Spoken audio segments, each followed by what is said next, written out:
Welcome to the Wall of Sound podcast. My name is Browny. My name's Ricky. My name's Adam. And we are hanging out right now at CVLTFEST in Brisbane. The massive festival has made its way up from Melbourne to Brisbane in the Sunshine State, and we're going to catch up with a plethora of acts from the lineup. 1056. Diamond Construct. VILIFY, and of course, Alpha Wolf, the headliners and curators of this massive festival. Stick around, we'll let you know what happened throughout the day. Guys, it's been a great day up here in Brisbane though. Inside, everyone's getting out and about moshing. Who's been your highlights on stage, do you reckon? Diamond Construct for sure. Those guys are coming up pretty quick. Their signing to the Power Chord overseas really signifies something special coming out of Australia. So to be able to watch them as they're coming up, it was really cool. And then you got to sit down with the guys too. Yeah, I was able to discuss that signing with Power Chord, how they're flying the flag for Australia overseas now, as well as their upcoming album, which is sure to turn some heads. Sweet, well let's get into it. What's up? I'm Adam from Wall of Sound. I'm hanging out backstage at CVLTFEST 2024 in Brisbane with the one and only Kynan from Diamond Construct. How you doing, man? I'm good, man. I'm good. I'm feeling better now that I'm in the aircon with you. So yeah, man. awesome. I'm hot and sweaty myself, so I know what you feel like. But what's it feel like to be here, man? It's great. Overnight drive from Sydney, so that was a bit crazy. No sleep, but we're always raring to go and ready as soon as we're getting ready to get on stage. So it feels great. We got some massive names on this lineup. We got Alpha Wolf, Crossfaith, Amua, 1056, just to name a few. Yeah. I mean, what's it like to look at that poster and see Diamond Construct amongst those names? It's huge. I mean, you can only really dream of that when you're a kid, right? And I mean, we're lucky enough to be on tour with Amua right now, and this is the last show of that, obviously. So that's been crazy. Wow. So, yeah. We recently kind of signed to Power Chord Records. We got 1,000 Below, Spirit Box, Harper, Diamond Construct. Yeah. How does that sound? It's really cool because I think correct me if I'm wrong, you might know this, but I think we're the first Australian band on their label. So that feels really, really good. Jason, the guy who owns Power Chord, is such a legend. And he's putting in a lot of effort, and it's good because now we can get pushed in the US and stuff, and that's always been a dream and a goal of ours. Yeah, it's another example of the Australian flag being flown across over the ocean, you know what I mean? Absolutely, man. No, it's great, man. You've got this new album coming out, Angel Killer Zero. I mean, talk to me a bit about that, man. Yeah, sweet. So we've been writing it for 3 years or so, a really long writing process. In this day and age, I guess the whole singles kind of economy is running at the moment, and everyone's, doing. It's kind of like fast food with music almost, and we just don't vibe with that. So we're getting in, doing big albums or big projects, and it feels great to finally get a big release out because our last song was Hit It Back, obviously, and before that. I feel like this is probably our best stuff yet. Yeah, so your self-titled debut was really kind of heavy, focused a lot on the breakdowns, which we all obviously love and adore. Yep. Whereas the EP that followed was really kind of experimental with the EDM crossovers and stuff. Yep. What sort of direction is this going to go in? It's a little bit of a blend of both because obviously we have fans of both releases equally, and we didn't want to go in a direction that, someone wouldn't like, but at the same time we want to be true to ourselves, and I feel like this is the most Diamond Construct record that we've done because it kind of blends everything that we've done together in a little package that our fans can like, which is good. And is that kind of setting yourself up for future releases where you see yourself taking the band? 100%. I feel like this is finally now we're gaining a sound and a little bit of momentum where people are kind of like, yeah, DC have got their own sound now. We're starting to see them come up to the shows and saying that to us, which makes us feel good about the stuff we're writing. And in the future, I guess we just make progressions of that. Yeah, absolutely, man. You've worked a lot with Ten of Swords. Yep, Colin Jeffs. Colin Jeffs, yeah. Yep. He's a mastermind of what he does. Yeah, Talk a little bit about that relationship. I believe it started with Hit It Back. No, long time ago. Really? Man. Yeah, well, he was here today. He was doing the crazy 360 cam in the mosh and everything. He's just a really good friend of mine, man. Honestly, the first music video we worked on was Submerged on the self-titled album. I don't think he was director of photography for that one, but he was on set and he was working. I think he was just starting to do music videos. And after that, we kind of knew he was a good dude. He works really hard, and I think we're up to our 9th or 10th music video with him now. Wow. So and he lives around the corner from us, so it just works. Unreal. And with the music videos that you've been putting out as of late, as well as your album cover, there's a real sort of anime influence there. Where's that drawn from? Because I spoke with Alfulf earlier today, as they're kind of on the same path with their releases, and it seems to be a real trend at the moment. Where's your stance in that? Yeah, I guess it's just the generation that people are sort of in now, where they're in these kind of bands to play these lineups. I guess like you speak to most people my age, or the guys in our for a little bit older and stuff, so they're probably into the older animes. But you know, you play Nintendo 64, you watch Yu-Gi-Oh in the mornings or whatever, like back in the day as a kid, and I guess that kind of grows on you, and you just want to be true to yourself. So that's what I kind of see with that. Cool, man. What else can you tell us about this album?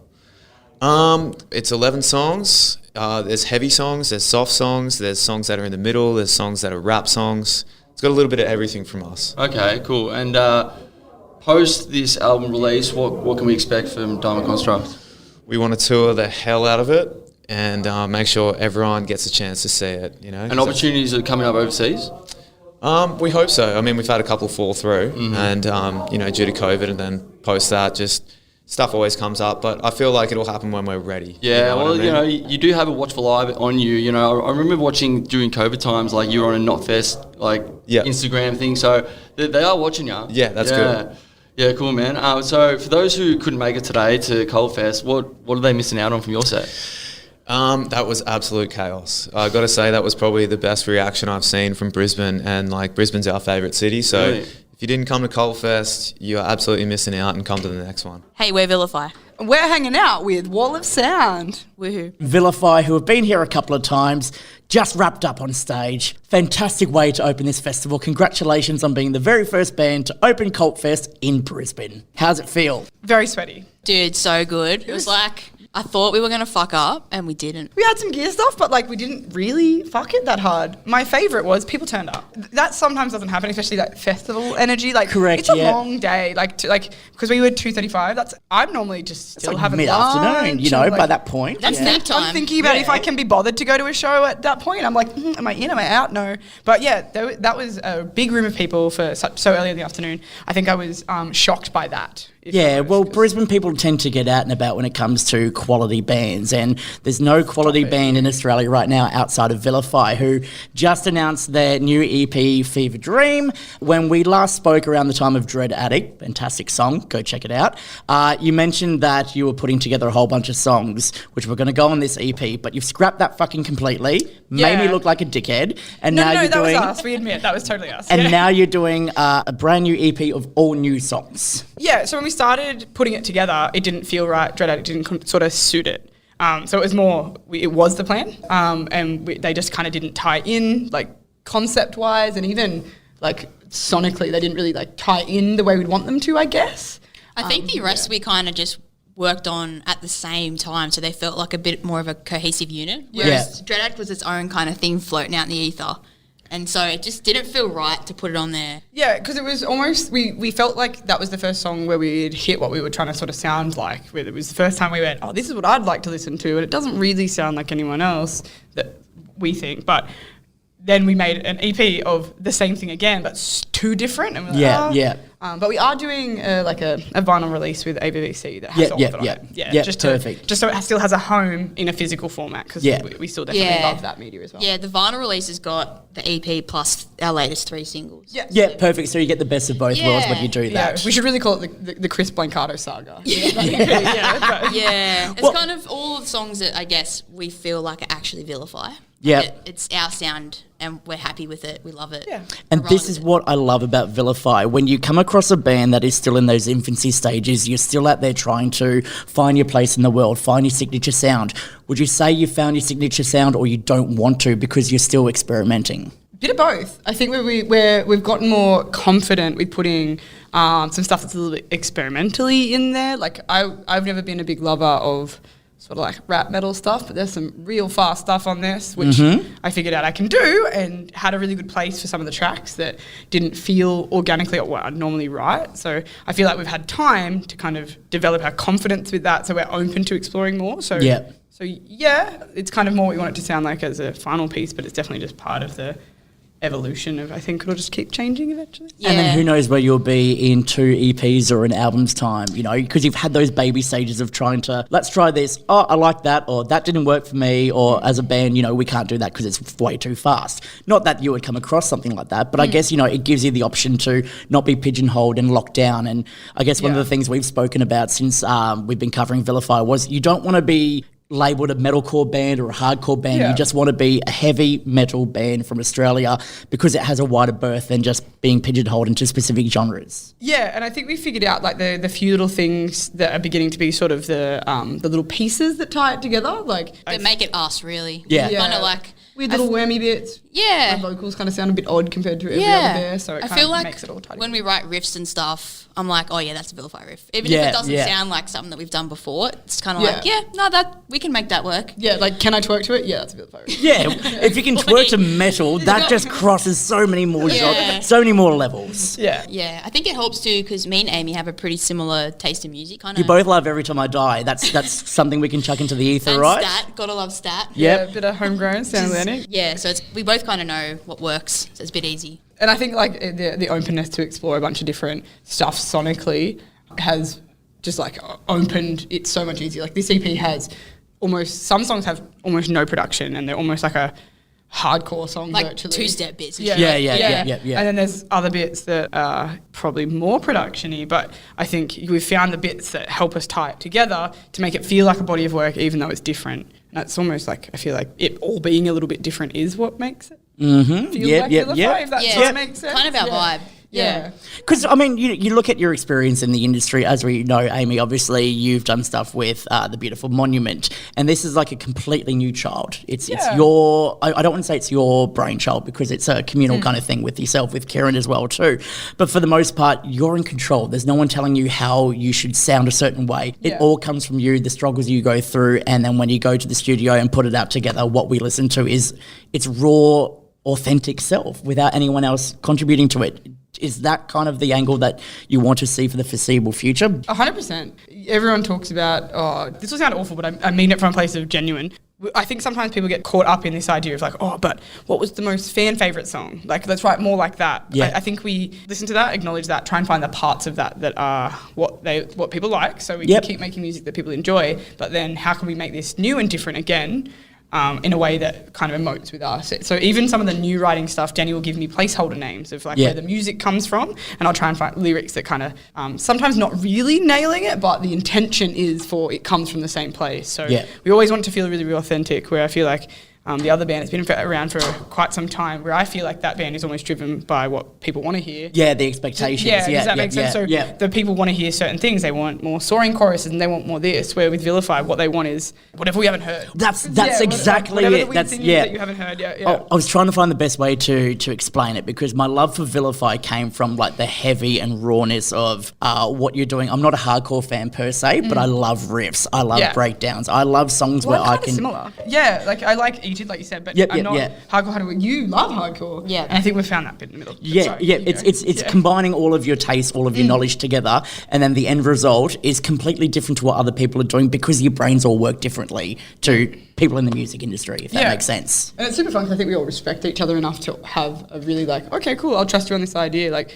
even off the EP, my least favourite song ended up being my favourite. Because I'm like, I'm going to trust your judgment on this and just go with it. I'm like, I don't like it. I think it's bad. And then it ended up being my favourite. And I was like, I'm really sorry. I think it's about just trying to write songs that we like. If we really like it as a collective, and like I know I said me and Amy have similar tastes, but with some of the other guys there's pretty diverse music taste amongst the group, and obviously with our producer as well. So if we all like the songs and we're like, fuck yeah, this is dope, I think then we're you're on in a the winner. right Yeah, path. exactly. We want to be genuine. And you're doing it for you. You're not doing it to appease an audience or a fan base or talent scout, if you will. Yeah. I think, like I said, I think a lot of people fall into that trap where they're like, oh, what was the popular song? Oh, make that again. Like, that's not what's going to make us happy. And if it doesn't work, then you've wasted your time. You've wasted the listeners' time. You've wasted everyone's time. Like, why not just make things that at least we feel genuinely connected to? Yeah. And if people feel that connection too, sick. Yeah. But I feel like if you keep up with, genuine music trends and like you listen to a lot of stuff, then what you like is probably what other people like too. So Yep. it kind of makes sense. It's the good thing about this heavy music world that we're in is the fact that you can come in with a mentality of what kind of music you like, and then you gravitate towards people that like the same kind of music, and then you might be influenced by some of their influences kind of thing. You take that on board, and then who knows, you could do like, and I say this to every single band, you could do the jazz fusion metalcore, new metal riff kind of thing, which is completely different to what you normally do, but you got in and you gave it a try using that kind of influence that is bestowed upon you. Well, like the really, really hardcore song on this EP, I started it. But I don't listen to it. It was like I'd been hanging out with you and that's what you'd been listening to, and I was like, I'm going to try that. Is that what happened? You never told me that. He was like, I was like, this is not like you. and I was like, yeah, go it. Just want her to find me cool because But I I could only write like 40 seconds and you had to fix the rest because I was like, It's a I don't hardcore know the song. genre enough. Hardcore songs go for like a minute. Yeah, so 40 seconds, that's the She nearly second got there. EP. Yeah. But yeah, it's fun. And we just trust each other. I think that makes it easy. And I think that's a good thing to have in such a band that's so young, and have that ability to be able to talk to each other and say what works, what doesn't. You want to go out and do something completely different because no one's done it before. The thing I love is that no one's stopping you from doing that. And every time VILIFY releases a song, it's like, what's this one going to sound like? What's it going to feel like? What's the music video going to do with it? I feel like having creative control where you are in a band so early and not being misled by the dream or fascination of wanting to be signed by a label and having them dictate where you go and what happens. Yeah, I don't know if like personally my like view on that is maybe different, but I just don't know if that's always the way forward these days. I think, and even you can have the right way to do it. There's like everyone will say there's a way that you get forward and there's a way you progress, but it might not necessarily work. Yeah. So that's why I think it's so important to have conviction in what you're doing anyway, because it might not go anywhere, people might not like it, but if you didn't fucking like it to start with, that's the problem. Then why are you making music you don't like? Yeah, exactly. So if we could put a song out and absolutely no one liked it, but all four of us were like, five, including Chris, if all five of us were like, slapped, then we're like, pfft, idiots. fuck what everyone else everyone else thinks. has done- They'll come around one day eventually. It's just ahead of its I would time. rather sit every single time and feel that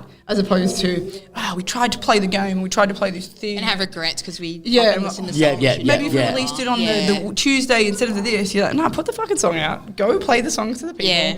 Make them want to headbang to it, and that's... Have that connection and go from there. All right, let's look ahead, because VILIFY has only been around for a couple of years now. You're still finding your infancy feet in the kindergarten that is the Australian heavy music scene.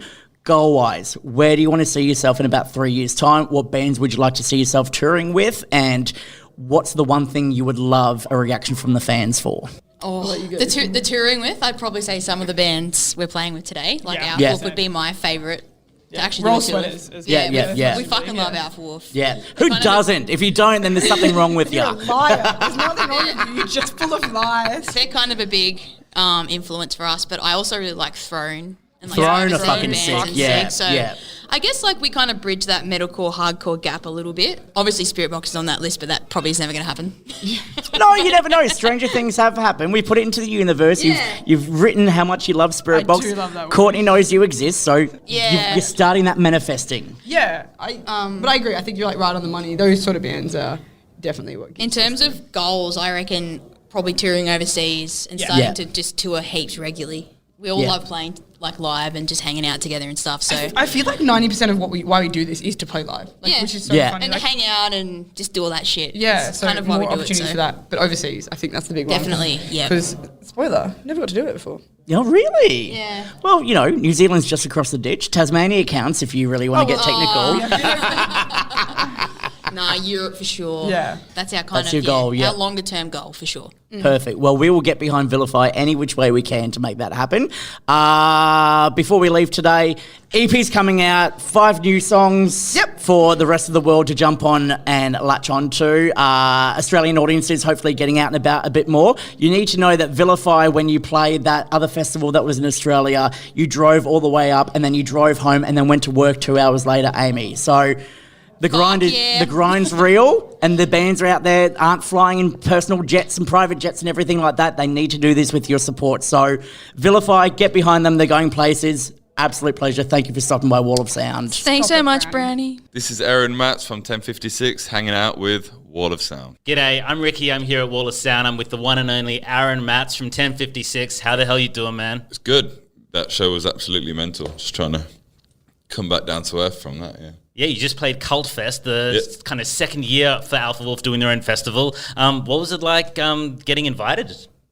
Yeah, it was good. I was like, yeah, obviously we're getting invited. Yeah, we did a tour with them last year in April, and I would have been offended if we didn't get invited. So the fact that we did, I was happy about it. I'm just joking, yeah. It's really good, yeah. Just to end off a really good Australian tour on such a high note, it's just fucking sick. Well, the last time we spoke, I was like, we got to get you down to Australia. And you're like, I really want to tour with Alpha Wolf. Do you remember that? Yeah, I do. So I fucking love those guys. So, yeah, to have them invite us here and have us be a part of this is just fucking sick, yeah. And I think it's no accident. Like, the genre crossover between you guys and Muir, that's no, accident. It's a thing, Yeah, it's definitely a thing. It's a thing. So, look, the last time we did speak, you had released a couple of songs with 1056. The world was still discovering you. And you were like, there's a little bit more coming out in the tank. And then you threw out the rest of the Downer EP. You said there was we're not a one-trick pony. RLS came out. Yeah. What was it like having the world see all these different sides of you?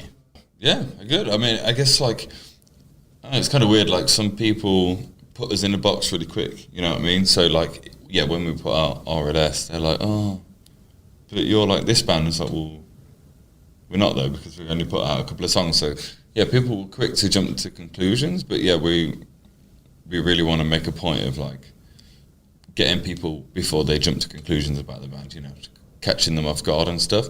And I really think that we did a good job with that with the last single that just came out, Plug. We'll get there, mate. We'll get there. Take it easy. But I like the way you've actually brought it into the set where the rest of the band take a break and you come in and do RLS. I think it works really well. I'd like it the other way around. They're all out back just Yeah. Usually it's a drum solo, now it's a vocal solo. Yeah, I'm like, fuck.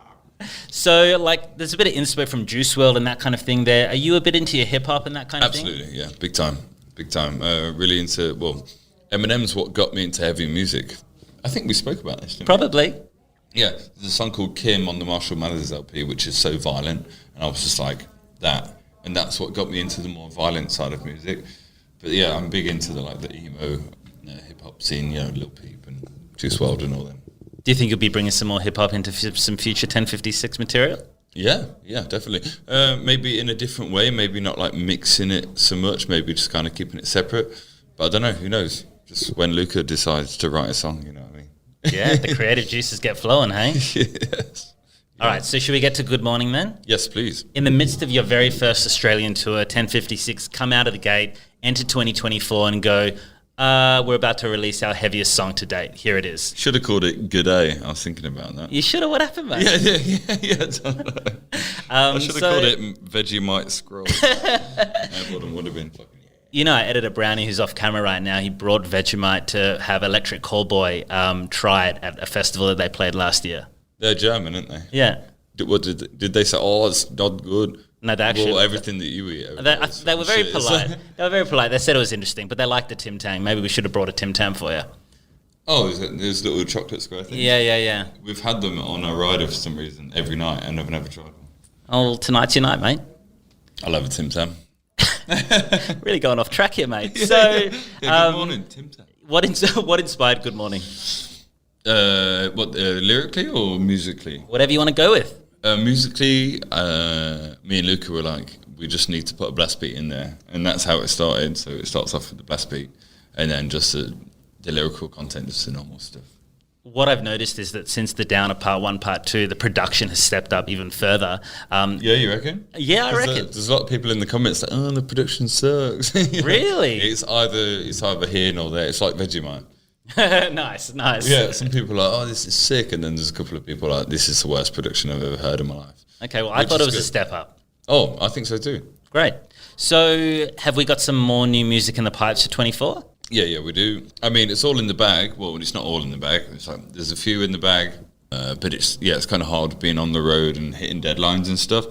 So, I mean, Luca's the guy, so he's the one who sets his own deadlines, and you can't really force an artist like that, So he just does it whenever he's ready, and we're just like, all right, cheers, mate. And do you record in Paris? Yeah, everything's DIY that we do, so just me and Luca do all the stuff. He tracks me and he records everything in his bedroom. kind of on his schedule. Crazy. Yeah. And like, because this whole French metal scene is blowing up. Like, you guys bumped into Landmarks in Adelaide, who were on a That was the craziest. completely different tour. And Adam, who's off camera as well, he just got back from Europe or the US, and we bumped to the Landmarks headliner, the first ever headliner in Australia. Oh, did they do a show? Yeah, they did like a just one-off show. Like, Was it good? It was insane. Like Australia, I'm so happy for them, man. They're just going big everywhere. Yeah. They're such nice guys, man. and Australia's just discovering all these Euro metal bands that kind of like it's slowly emerging. It's great to see. Yeah, that was a fucking trip. Like, we'd slept like probably collectively 6 hours in like 3 days. We're just getting off the plane, just like, oh. And we look out and we just see them guys. We're like, what is Am I going dreaming? on? This is weird. Yeah, and the whole tour package was there too. So they had North Lane and who else is on that tour? Era and Era Banks Arcade. Yeah, exactly. Yeah. So we were just like straight into like excitement mode, and then What a trip. and then right back into And that jet lag's coming through. yeah. It's brutal. So what's it been like playing in Australia? Incredible. I just love this place. It's like America, but people are nicer. No, people are funnier. Yeah. Yeah. Like, the weather's great, people are funny, everyone's really welcoming and stuff, really forthcoming, like good senses of humour. It's like England and America, like put Combined. together. I've heard that before, actually. Napalm Death said that to me once. Fun fact. Yeah, they're from Birmingham, which is about 40 minutes from where I'm from. There you go. Fun fact. Actually, I've been meaning to ask you, what brought you to Paris? Betraying the Martyrs. Yeah, right. Yeah. And 13 and a half later, I'm like, Yeah, so on that, so you hear triumphantly killing it in Australia, on the poster, new music, just smashing it, right? And a few weeks ago, you jumped on stage with BTM and helped them celebrate their farewell and did some guesties and stuff, obviously, which is where you started. Is it weird comparing the two, kind of like where you started and where you are and all that? Yeah, a little bit. I mean, I think like the whole emotional like attachment thing, I got over that when I left the band, and maybe like a year or two before even leaving the band, because I was like in this headspace where I knew I wanted to leave. So it wasn't really emotional for me, but the rest of the guys are all crying and shit. So I put some water on my face and faked it. Yeah, nice. You're a good actor, mate. I've seen your music videos. No, I'm just kidding. No, it was really a good time. It was an emotional, time, and it was good to share the stage with those guys one last time. I mean, I really like most of them. No, I love all of them. It was a really nice time. In episode 2 of the podcast, Aaron does a deep dive into who he hates the most, so tune in. Yeah. No, I won't make you do that, mate. I could. I've noticed that over the last year or two, you've been making mates with like a lot of the deathcore guys that are coming through the scene. Yep. Lorna Shaw's Will Ramos, Taylor Barber from Left to Suffer. What I've noticed is 1056 haven't invited anyone for a guestie yet. Could we expect something like that in the pipes? A deathcore guestie? Yeah? No. No. Probably not. You do your thing and that's you and that's it. Yeah, I think that if we did do a guestie, we would want it to be someone like really out of pocket, like, I don't know, well, not that out of pocket, like Suicide Boys or like Ghost Main or something, like, just something like a bit out of pocket, something a little bit different, like not someone else who's going to just, I mean, no shade, but I don't want someone else who's just going to come and scream over the top of our music like I could do, maybe someone else out of a completely different genre. That would be great. Yeah. So I'm kind of thinking like when Darko got Old Mate from Dayseeker, and it was like Exactly. clean vocals on top of some brutal, Exactly. Okay, If okay. we did do it, it would be something that I'd be like, okay, I can't do this myself, and who's, what's going to be kind of shocking, like, because you got to pay these cunts, didn't you? So. You've been in Australia too long, mate. Yeah. So you Throwing the mentioned a C couple word around. names. So who would be like a dream to have on a track?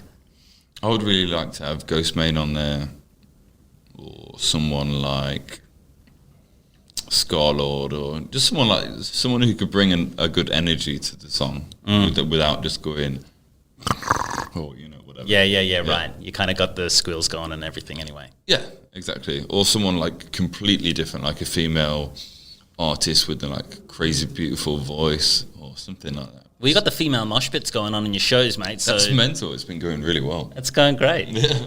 I was like, Sheila's. I've been watching Home and Away since I was a kid, so I was like, I get to say Sheila. Oh, mate, you're ready to move over here. I really am. So we had Downer. Is the next EP going to be called Upper, or I thought about it, but it's probably not the best idea. you think it's a bit too corny? Yeah, I think so, yeah. I reckon you should go with it. Yeah, all right, Upper, coming soon. Done. Coming at ya. Cheers. How much royalties do you want? We'll talk about money later. So last time we chatted, you were in your Paris apartment, and I got you to do this corny thing where you did gutturals for Wall of Sound, and it went viral. Like, the article we did together has gone absolutely viral since we did that. So because we've done that, we've started a new series since then. And you're like, oh God, what is he going to make me do now? Do I have to go? I think you're going to like this one. So we had Joe Bad from Fit for an Autopsy do this. Such a legend. And we had Tom Barber from Darko Chelsea Grin do this. Also a legend. And what we invite you to do is use some gutturals to sing, to guttural over an Aussie song that needs it. So I'm thinking Kylie Minogue. I'm thinking Men at Work. Kylie? I could do a Kylie song. Oh, yeah? Which song are you thinking about? I don't know. I can't remember them. On a night like this. What else we got backstage? Off cam? You love Home and Away. Do the Home and Away thing. Ooh. How does it go again? Closer each day. Oh, Close to reach day. That's the end, isn't it? The tune. Yeah. All right, you want to do that? Have I got to scream it? Closer each day. Away. Aaron Matz, 1056, Wall of Sound, coming at you.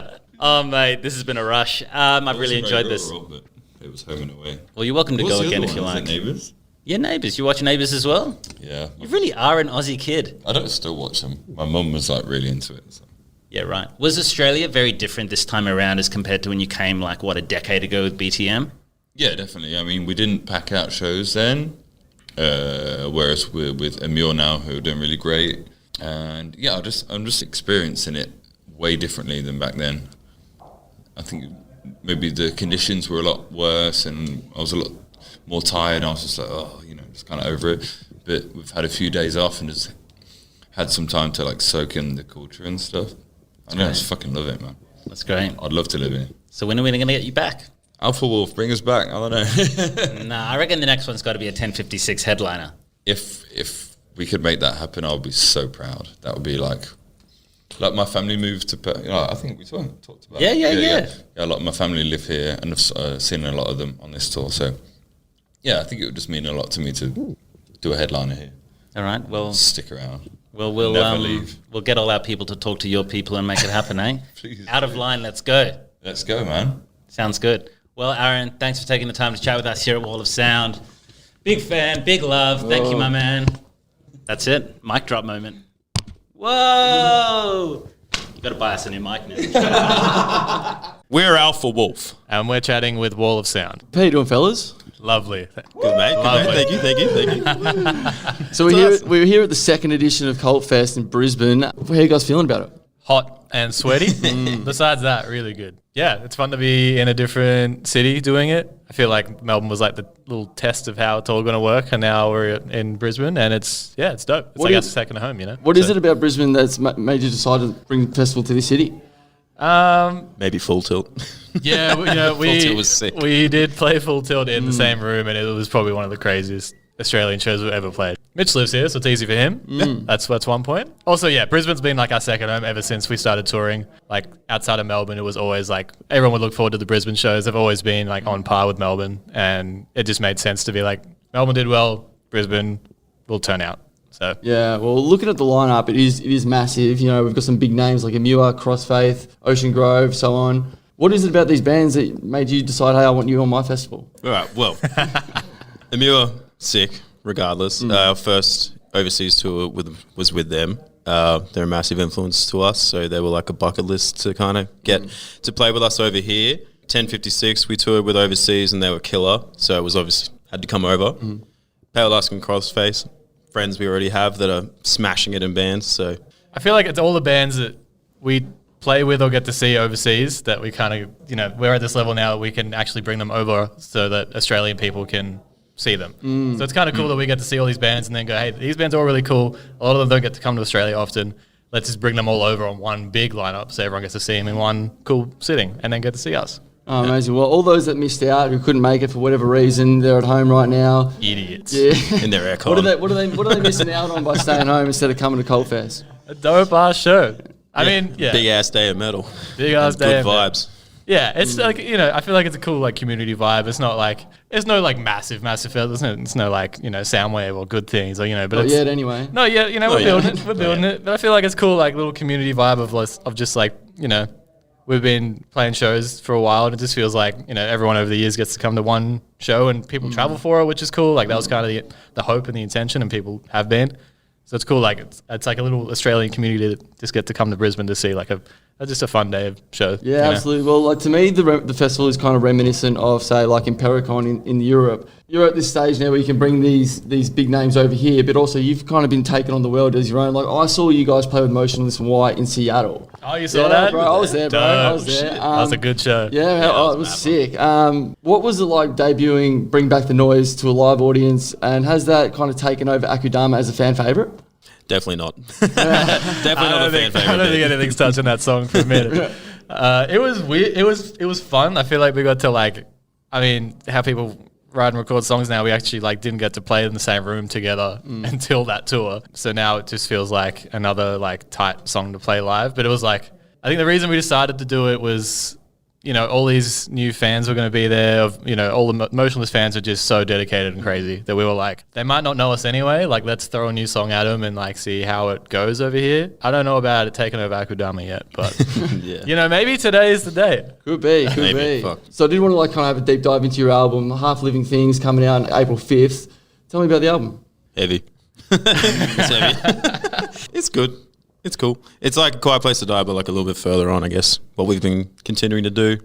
Yeah, I feel like it's a cool continuation. We're never going to write the same album twice, but at the same time, I don't think it's a massive curveball or anything from it. I feel like we'd learned what works really well on that album. And, we kind of catered this one for the live show even more, just fun moments. And we're kind of dickheads on stage a lot of the time these days. So I think it's just going to be really fun to play live, and just not take yourself there's serious songs on there for sure. There's a few curveballs I think on there, but I think as a whole it's just going to be a really fun record to play live, and that was kind of the aim with it. Well, speaking of curveballs, the obvious one, Ice-T. The collaboration that nobody saw coming. How did that come about? And what was he like as a seasoned musician? What's he like to work with? He was cool, man. He's just such a cool guy. Yeah, we just wanted someone kind of I don't know, we all have this thing of wanting someone kind of unattainable to get on a song. I think we have a lot of people that we could reach out to and they would do it, and it would have been a lot easier to get. But, we wanted someone that when you see it, you kind of just go, holy fuck, how did they do that? And I think that's exactly what we did. He was a great guy. Getting the song back off him, it was we didn't give him any references or anything for the song. We just, sent our song with, the lyrics and just said, here's what it's about. Just do your thing.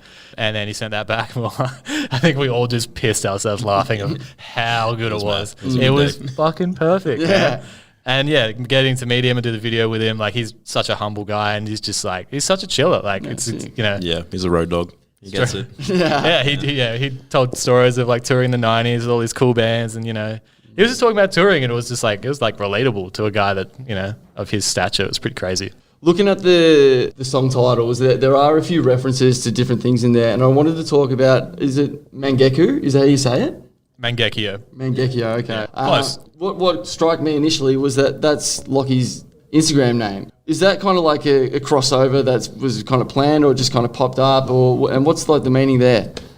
I don't think it was planned. I think it's an anime character that he really likes, and that obviously put it as his name because he likes it, and then it fit the story as well of the lyrics or whatever. So we like to have song titles that stand out too, not just weird one-name words. Yeah, are working well for us. Yeah, so seems to work well at the moment. But not your typical song titles, and you kind of want to hear a song title and go, oh, that's by X band. You don't want to have too generic of a song title that you could, 30 bands have the same song name. So it's just, I think it's a bit of an anime throwback, and also just something a bit more original that people can tie that to us.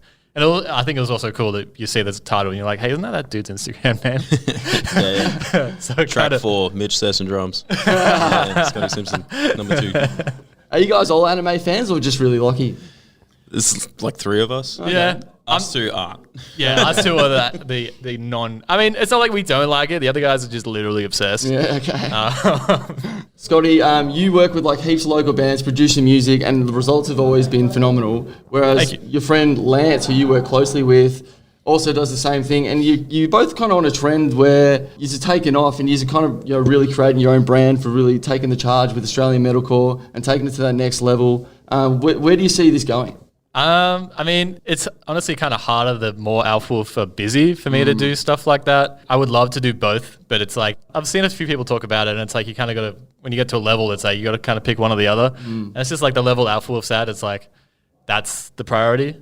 So, I mean, yeah, for me, it's like I won't be producing as much anymore, but it just means the stuff I do produce has to be, it has to be good, and also I'm only going to do like really cool shit that comes along now. But Lance, on the other hand, he's just he's a weapon. He's a weapon, yeah. So the guy. He's the guy. So, I mean, he'll be working on a lot more records than I am these days. Yeah, we love working with him. He's been our guy forever. I think he has mixed every single Alpha Wolf song forever, I think. Maybe not the first stuff. Yeah, he's like our not secret, but 6-member kind of guy. He's like the guy we'll go to with, everyone has a different opinion on this. What do you think? And he'll just be like, stop being stupid. We're like, okay, fair enough. He's like the roadblock, So yeah, we love having him around. He's like our little 6-member. Amazing, man. Yeah. A Quiet Place to Die hit number 6 in the ARIA charts. What's your prediction for Half Living Things? Number one. He's number 1. Hey, isn't Kanye releasing an album that same week? Who is? Somebody else is fucking doing Kanye it. who? What, Alpha Wolf? Never heard of him. Okay. Yeah. It's so hard to tell, man. I mean, we obviously would love a number 1, but I'll conservatively say number 3. But secretly, I want number 1. I'm hoping for top 5 again. Top 5, yeah. Dude, it's so hard with that stuff. It's like, depending like what crazy big pop star's putting a record out that week. It's like, you set these dates out like so far in advance and just hope that, it just works out. But I don't think it's like a determining factor of how well the record's going to go. It's like, if that happens, cool, but it's not like, the world's going to crumble if we don't get a high fucking ARIA chart thing. Yeah. In the grand scheme of things. Would be cool, man. It would be pretty. I want ARIA in my house. I want it. But yeah, I don't think it's like it's such a determining factor these days as maybe it was like 10, 20 years ago, when people actually sold records. We just want people to hear the songs and like it, just go on Spotify, listen for fucking free. I mean, if you want to buy it, fucking dope, get us ARIA, because we kind of want ARIA. Yeah. Just buy it in the first week, please. Please, the first week. Yeah, but it's not the end of the world, man. It's cool. Cool. Well, there you have it. Alpha Wolf at Cult Fest 2024. New album, Half Living Things, out April 5.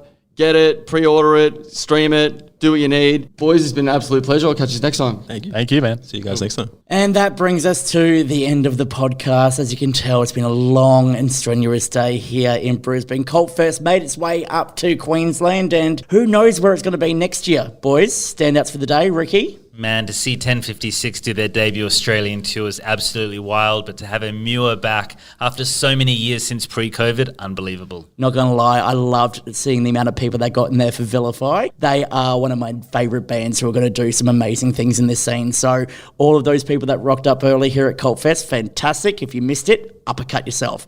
Adam? You can never look past the headliners. They're always impressive, Alpha Wolf. I mean, they always pull it together. But, this time around, Diamond Construct really takes the cake for me. I mean, yeah, they're on the rise, aren't they? Yeah, aren't they just? So, yeah, they take the cake for me today. Awesome. Well, stick around for all the action from Cult Fest and stay tuned. Alpha Wolf's brand new album coming out in April. It is going to be sick. But from us at Wall of Sound, on the ground at Cult Fest, we are signing out. I'm Browny. I'm Ricky. I'm Adam. And this is Wall of Sound. Wall of Sound.